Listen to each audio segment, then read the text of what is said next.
Hi எல்லோருக்கும் வணக்கம் and welcome back to காய விஜய் சேனல். இன்றைக்கி நம்மளோட சேனலில் ஒரு விளாக் தான் பார்க்க போகிறீங்க. திங்கட்கிழமை அன்னைக்கு சித்திரை 1 வருடப்பிறப்பு அன்னைக்கு எடுத்த விளாக் தான் இது. ஃபர்ஸ்ட் ஆஃப் ஆல் சாரி, கொஞ்சம் லேட் ஆகிடுச்சு இந்த விளாக் எடிட் பண்ணி அப்லோட் பண்ணுறதுக்கு. வீட்டுக்கு ஒரு 2 நாளைக்கு என் கொழுந்தனார் ஃபேமிலி, என் அத்தை மாமாலாம் ஊர்லேருந்து வந்திருந்தாங்க. கொஞ்சம் ஒர்க் இருந்ததுனால கொஞ்சம் லேட் ஆகிடுச்சு. இன்றைக்கி கொஞ்சம் ஃப்ரீயாக இருந்ததுனால எடிட் பண்ணி அப்லோட் பண்ணியிருக்கேன்.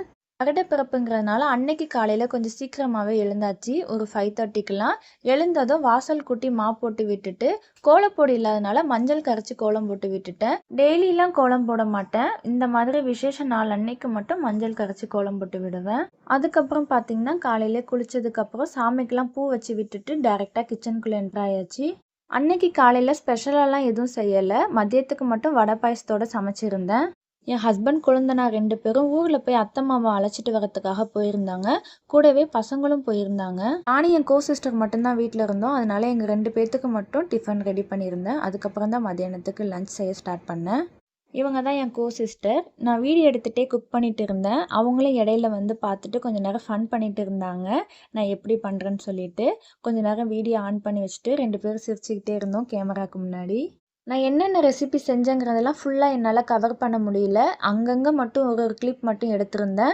ஊர்லேருந்து அத்தை மாமா கொழுந்தனார் ஹஸ்பண்ட்லாம் வரத்துக்குள்ளாரே குக்கிங் வேலையெல்லாம் முடிச்சுணுங்கிறதுனால கொஞ்சம் குயிக்காகவே வந்து வேலையெல்லாம் பார்த்துட்டு இருந்தேன். அதனால் ஃபுல் ரெசிபி வந்து என்னால் கவர் பண்ண முடியல. கடைசியில் வந்து நான் என்னென்ன ரெசிபி செஞ்சேங்கிறதெல்லாம் உங்கள்கிட்ட நான் காட்டுறேன். ஒரு 11 மணி வாக்கிலே குக்கிங் வேலையெல்லாம் முடிஞ்சுட்டு ஃபைனலாக வடை சுடுறதுக்காக என் சிஸ்டர் தான் வந்து உளுந்த வடை வந்து ரெடி பண்ணியிருந்தாங்க. காலையிலே நான் எழுந்திரிக்கும் போதே உளுந்து ஊற வச்சுட்டேன். எனக்கு அந்த அளவுக்கு பார்த்திங்கன்னா உளுந்த வடை அவ்வளோ பர்ஃபெக்டாக வராது. அவங்க நல்லா சுடுவாங்க. அதனால அவங்களே உளுந்து அரைச்சி அவங்களே சுட்டு கொடுத்துட்டு இருந்தாங்க. ஃபைனலாக ஒரு 12 மணி வாக்குள்ளேயே எல்லா குக்கிங் வேலையும் முடிஞ்சுட்டு, அதுக்கப்புறம் பார்த்திங்கன்னா கரெக்டாக ஒரு 12 மணிக்கிட்ட ஊர்லேருந்து அத்தை மாமா பசங்க எல்லாருமே வந்துட்டாங்க. இவங்க எல்லாரும் வரத்துக்குள்ளாரே பார்த்திங்கன்னா நாங்கள் குக்கிங் வேலையெல்லாம் முடிச்சுட்டு வெளியில் வந்துட்டோம். வருடப்பிறப்புங்கிறதுனால அன்னைக்கு வெஜ்ஜு தான் செஞ்சுருந்தேன். ஒரு சிலர் பார்த்திங்கன்னா நான்வெஜ்ஜும் செய்வாங்க, ஆனால் நாங்கள் வெஜ்ஜு தான் செய்வோம். என்னென்ன செஞ்சுருக்கேங்கிறத நான் உங்கள்கிட்ட லைனாக சொல்கிறேன். பெருசாக எதுவும் செய்யலை, சிம்பிளான ரெசிபியாக தான் செஞ்சுருந்தேன். வெண்டைக்காய் வறுவல், ரசம், அதுக்கப்புறம் முட்டைக்கோஸ் பொரியல், முருங்கைக்காய், சவுச்சவ், கேரட் போட்டு சாம்பார் வச்சுருந்தேன், சேமியா பாயாசம், அதுக்கப்புறம் ஒயிட் ரைஸ், ஃபைனலாக பார்த்திங்கன்னா வடை, அதுக்கப்புறம் அப்பளம். அவ்வளோதான் அந்த டே அன்னைக்கு நான் செஞ்சுருந்தேன். ஒரு மணி வாக்கில் பார்த்திங்கன்னா சாமி கும்பிட ஸ்டார்ட் பண்ணிட்டோம். அந்த இடத்துலையும் பார்த்திங்கன்னா நானும் என் சிஸ்டரும் ஃபன் பண்ணிகிட்டே தான் இருந்தோம். இது எல்லாத்தையும் என் ஹஸ்பண்ட் வந்து கேமரா ஆன் பண்ணி வச்சுட்டு கேப்சர் பண்ணிகிட்டே இருந்தாங்க. அவங்க வந்து சாமி கும்பிட்றது போல், நான் ஹாய் காட்டுறது போல் 2 பேரும் மாற்றி மாற்றி ஃபன் பண்ணிகிட்டே தான் இருந்தோம். அந்த அன்னைக்கு டே ரொம்பவே நல்லா போயிருந்தது. சாமி கும்பிட்ற கேப்பில் அவ்வளோ லூட்டி அடிச்சுட்டு இருந்தோம். இவன் பார்த்திங்கன்னா என் கொழுந்தனார் பையன் தொட்டி கட்டுற கட்டையை வச்சுட்டு சாமி கும்பிட்டுட்டு போனால் அதையும் வந்து வீடியோவில் கேப்சர் பண்ணியிருந்தாங்க. இந்த வருஷம் வருடப்பிறப்பு அன்னைக்கு தான் என் மாமனார், மாமியார், கொழுந்தனார் ஃபேமிலி எல்லோரும் ஊரில் இருந்து ஒன்றா இங்கே வந்திருந்தாங்க. எல்லாருமே நல்லா திருப்தியாக சாமிலாம் கும்பிட்டதுக்கப்புறம் சாப்பிட்டுட்டு எல்லாருமே நல்லா ரெஸ்ட் எடுத்தாச்சு. அதுக்கப்புறம் பார்த்திங்கன்னா ஒரு 4 மணி வாக்கில் எல்லாருமே கலியபெருமாள் கோவிலுக்கு தான் ரெடியாகி போயிருந்தோம். இந்த மாதம் 6ஆம் தேதியிலிருந்து கலியபெருமாள் கோவில் திருவிழா டே 1 ஸ்டார்ட் ஆகிடுச்சு. நாங்கள் 6ஆம் தேதி அன்னைக்கும் கோவிலுக்கு போயிருந்தோம். நான், என் ஹஸ்பண்ட், தம்பி 3 பேரும் மட்டும் கோவிலுக்கு போயிருந்தோம். அந்த வீடியோ பார்த்திங்கன்னா லாஸ்ட் வீக் அப்லோட் பண்ணியிருந்தேன். பார்க்காதவங்க போய் செக் பண்ணி பாருங்கள், லிங்க் டிஸ்கிரிப்ஷனில் தரேன்.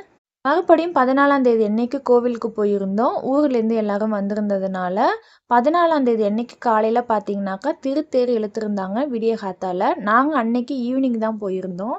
14, 15 இது 2 நாள் தான் நல்ல விசேஷமாக இருக்கும். 15ஆம் தேதி அன்னைக்கு பார்த்திங்கன்னா ஏகாந்தம். அந்த அன்னைக்கு தான் நல்ல கூட்டமாக இருக்கும். நாங்கள் போயிருந்த அன்னைக்கு பார்த்திங்கன்னா அந்த அளவுக்கு கூட்டம் இல்லை. கோவிலுக்கு போகிற வழியில் பார்த்திங்கன்னா இந்த மாதிரி நிறைய சட்டி பானைலாம் போட்டு விற்றுட்டு இருந்தாங்க. என்னோட மாமனார் மாமியாரும் பார்த்திங்கன்னா இந்த பிஸ்னஸ் தான் பண்ணுறாங்க. அதனால இது எல்லாத்தையும் நின்று சுற்றி பார்த்துட்டு இருந்தாங்க எப்படி இருக்குன்னு சொல்லி. நிறைய கலெக்ஷன் போட்டிருந்தாங்க. எல்லாத்தையும் ஒரு கிளிப் எடுத்துருந்தேன், உங்களோட ஷேர் பண்ணிக்கலான்னு. 14ஆம் தேதி அன்னைக்கு காலையில் பார்த்திங்கன்னா இந்த தேர் தான் வந்து இழுத்துருந்தாங்க. நான் ஆல்ரெடி பார்த்திங்கன்னா லாஸ்ட் வீக் போட்ட விளாகில் இதே தேரை வந்து நான் உங்கள்கிட்ட ஷேர் பண்ணியிருப்பேன். அப்போ உள்ளதுக்கும் இப்போ உள்ளதுக்கும் உள்ள டிஃப்ரென்ஸ் பாருங்கள். நிறைய கடைங்க போட்டிருந்தாங்க கோவிலை சுற்றி. எல்லாருமே சன்னதிக்குள்ளே போயாச்சு. சன்னதிக்குள்ளே போகிற வழியிலே பார்த்திங்கன்னா இந்த மாதிரி க்யூட்டாக 2 டால் வந்து சுற்றிட்டு இருந்தது. அதையும் வந்து ஒரு கிளிப் எடுத்திருந்தோம். ஒரு 6 மணி வாக்கில் பார்த்திங்கன்னா சாமிலாம் எல்லாருமே நல்லா திருப்தியாக கும்பிட்டுட்டு வெளியில் வந்தாச்சு. அதுக்கப்புறம் பார்த்திங்கன்னா கடைகளை தான் சுற்றி பார்க்கறதுக்காக எல்லோரும் போயிருந்தோம். எவ்வளோ கடைங்க இருக்குது பாருங்கள். அப்போ உள்ளதுக்கும் இப்போ உள்ளதுக்கும் உள்ள டிஃப்ரென்ஸ் பாருங்கள். நிறைய கடை போட்டிருந்தாங்க. அது மட்டும் கிடையாது. லாஸ்ட் வீக் போட்ட விலாகில் பார்த்தீங்கன்னா, என்னென்ன கடைங்கள்லாம் போட்டிருக்காங்கங்கிறத நான் உங்களோட ஷேர் பண்ணுறேன்னு சொல்லியிருந்தேன். அதனால தான் இந்த கிளிப் எல்லாத்தையும் நான் உங்களோட ஷேர் பண்ணியிருக்கேன். நிறைய கடைங்கள்லாம் போட்டிருந்தாங்க. நிறையா ஃபேன்சி ஐட்டம், இரும்பு கடைங்கள்லாம் இரும்பு ஜாமான் விற்கிறதெல்லாம் நிறைய போட்டிருந்தாங்க. எல்லாத்தையுமே வீடியோ ஸ்கிப் பண்ணாமல் ஃபுல்லாக பாருங்கள். இதுக்கப்புறம் பார்த்தீங்கன்னா, எந்த விதமான வாய்ஸ் ஓவரும் கொடுக்க போகிறது கிடையாது. ஃபுல்லாக வீடியோ ஸ்கிப் பண்ணாமல் பாருங்கள்.